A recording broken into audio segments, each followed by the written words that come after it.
Under the light of a half-moon, I dragged my victim's body to the ravine, reveling in the fact that, like the last 20, she was an easy target. In this one-child policy society, nobody locks the windows of their little girls' rooms, or listens too closely for them at night. As I dragged the body, scenes from the little girl's room kept replaying in my mind. The window was wide open, almost inviting me in. The pale pink curtains fluttered gently in the breeze, and the walls were adorned with cute cartoon stickers.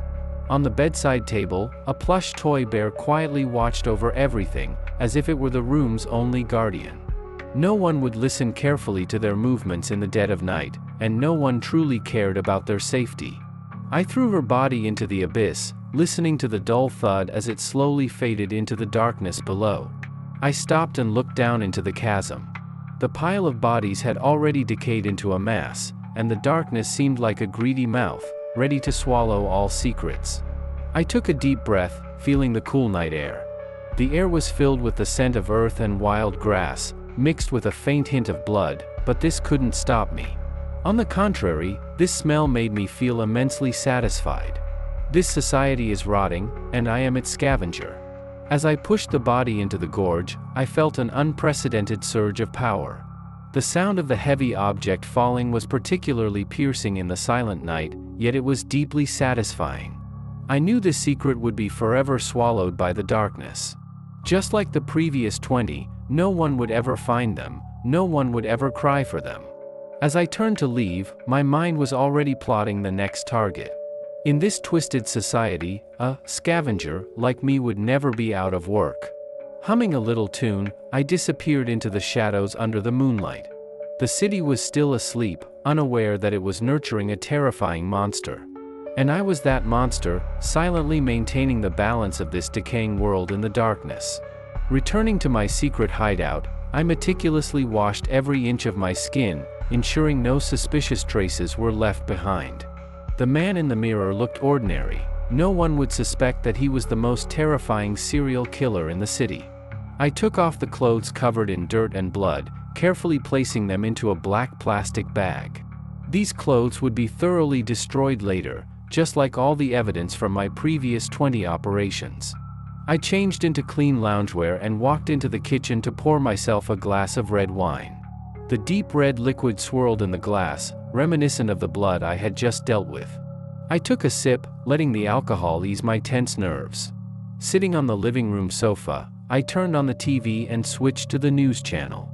Sure enough, my work had made the headlines. Another young woman has gone missing, and the police urge the public to remain vigilant, the news anchor said worriedly. This is the 21st case of its kind in the past 2 years, and the police suspect these cases may be linked to the same serial killer. I smirked. The police, such an incompetent bunch. They couldn't even catch my shadow, let alone stop me. I turned and walked into the bathroom. It was getting late, I needed to clean up and buy breakfast before heading home. The man in the mirror looked no different from an ordinary person, neat short hair, slightly tired eyes, and a faint, almost indiscernible smile on his lips. After freshening up, I changed into comfortable sportswear. After all, I was a kindergarten gym teacher. This job not only provided me with a stable income but also gave me access to those little girls. Unloved little girls should just leave. When I got home, I went to my daughter's room to wake her up and noticed her window had been locked. This struck me as very strange because I had never locked the window. I heard a faint sobbing sound coming from under the bed. My heart suddenly raced. I slowly crouched down and lifted the bedspread. I saw my daughter curled up under the bed, her eyes filled with fear. She crawled out slowly, clinging tightly to my neck, her body still trembling slightly. "Daddy, someone bad came in." Her voice was low and trembling.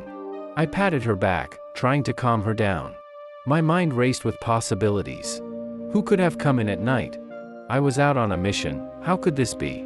Did you see what he looked like? I tried to keep my voice steady. She shook her head. I heard him talking outside the window, but I was too scared to turn on the light and look.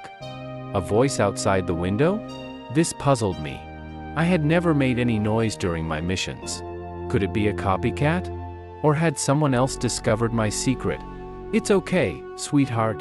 "It's all over now," I said gently. "You can stay home today. Daddy will protect you." After settling my daughter in my room, I already had a plan in mind.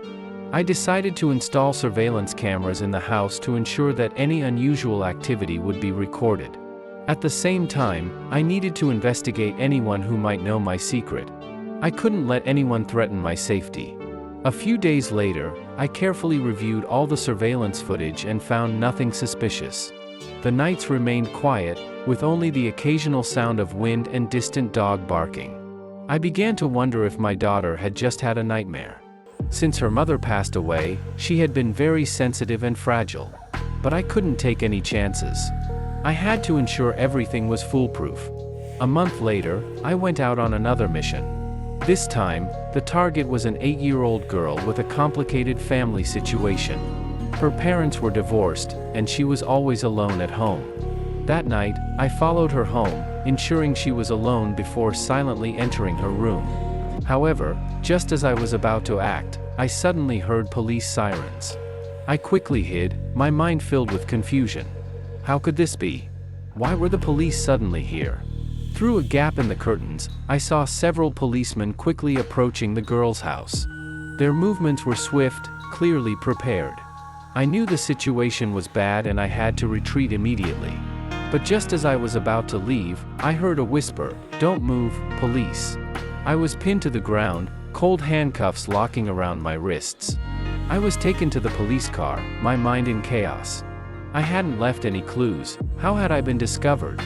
In the interrogation room at the police station, facing a stern officer, I confessed. My only request was to protect my daughter. I was finally free.